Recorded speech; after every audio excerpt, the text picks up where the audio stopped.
Hey, good evening, everyone. It's Saturday. I believe it is August 28th. Maybe it's August 29th. Regardless.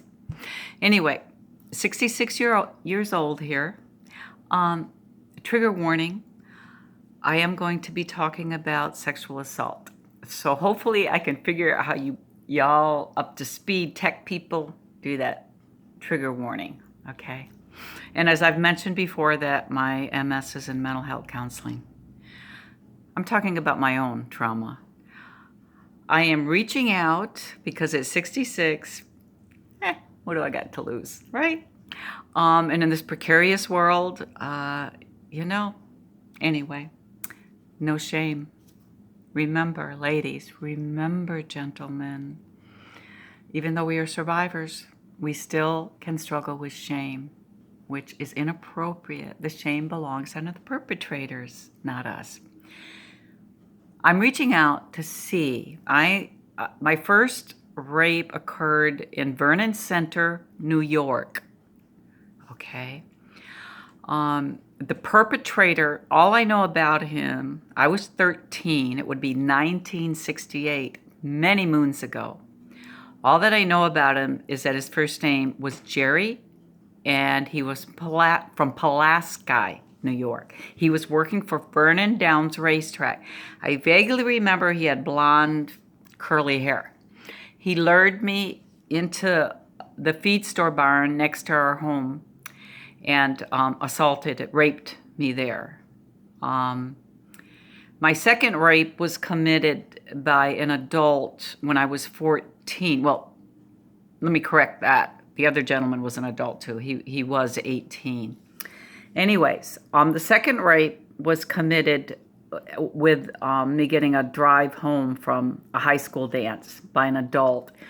My understanding, he was 24 years old. His first name was Paul. I was 14. And what had occurred was he was dating a friend of mine who was 15. And I didn't feel comfortable at the dance. I wanted to go home. She said, "Will you take her home?" Anyway, long story short, violently raped me. Went back and said that I had somehow, seduced him or something to that effect. I got a very upsetting call the next day from that. Anyway, the girlfriend's name is Sandy Corrier. That would be Clinton, New York.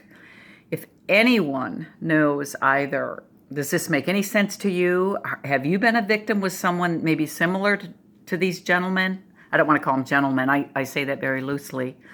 You don't have you got, very little details because you don't know them either.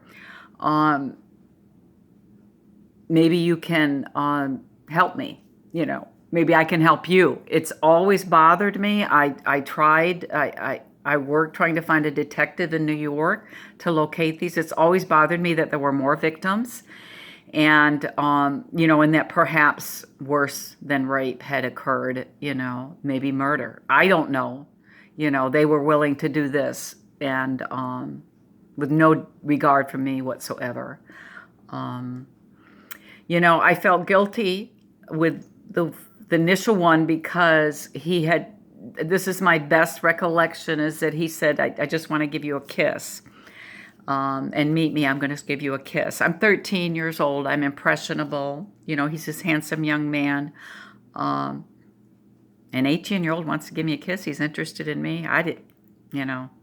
My sister and I believe maybe another sister had been subjected to some molestation, but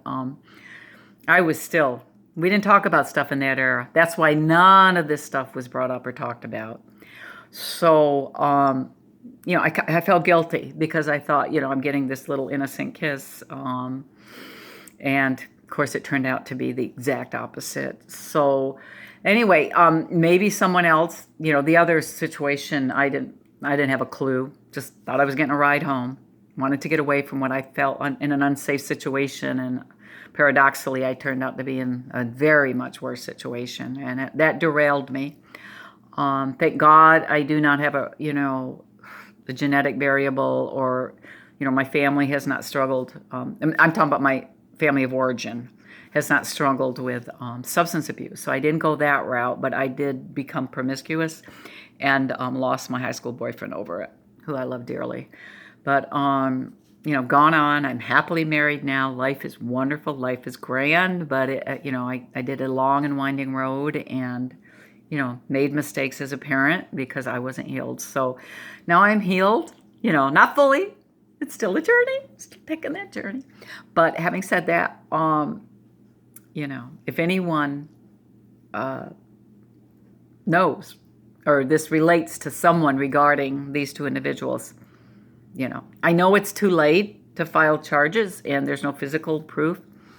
And of course, I told no one because in those days you didn't talk about this stuff and nobody tried to come up to me and say, what's going on with you? I think I mentioned in another video, my sister said to me, you seem changed. What's going on with you? I tried to tell my high school boyfriend, but, he got so upset when I even started bringing it up. Like, he didn't understand. Then I shut down. That was it. I never talked about it. Oh, my God. I never talked about it for years and years, until I started getting traumatic flashbacks and, was forced to deal with it. Glad I did. Not glad I got the flashbacks. I now have complex PTSD. Complex PTSD, and I've mentioned this before, is when you go for lengthy periods without intervention and you have multiple traumas, And sadly, that same year that I was initially raped was the same year our mom died. So she had died, because the rape I know occurred in the summer, and she had died April in 1968. So, Anyways, my identity was totally shattered, especially with the subsequent violent rape. And, I figured, for whatever reason, there's something super wrong with me. And that's what happens to people when they go through sexual assault, They blame themselves. And there you go. Why did I go to that dance? Why did I da-da-da-da-da-da, Or like, I can't tell anybody, with me, a lot of it was I didn't want to hurt my dad. We had lost our mom and I just didn't want to hurt him. And I didn't know how to even begin to talk about it. So it was all of that. One thing that did happen to me is, and I may have mentioned this in a video, I developed a peptic ulcer. And I was taken to the hospital from school. And I was really hoping somebody would say, what's going on with you? Why do you think might have brought this on, and just set the platform for it, no matter what it is, just tell me, it'll be all good. We'll work it out together. I've got your back. I love you. Okay, you're perfect just as you are. So, nobody really listens to my channel much anymore. I was hoping to put this on TikTok, but you can't have this long of a video on TikTok. So, this is it. This is Mary. I'll be signing off. But like I said, I'm 66, and we're seeing death and devastation between Afghanistan and COVID and the Delta variant. And one of our granddaughters has COVID now. I always want to be ready. I don't like to live with regret. I like to tell people I love that I love them. And those that I can't tell I love them, I try to send that out into the universe and, leave my legacy. And,